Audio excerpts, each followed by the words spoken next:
ऐसा कमी तो कितने सालों बाद सोच भी नहीं सकते। तो हम धुरंधर कार लेके चले हैं पार्टी करने के लिए।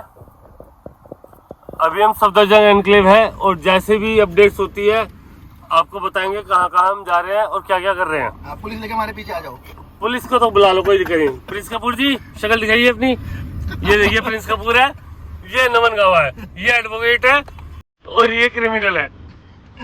और अब पता है कोई गल नहीं।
धुरंधर की पार्टी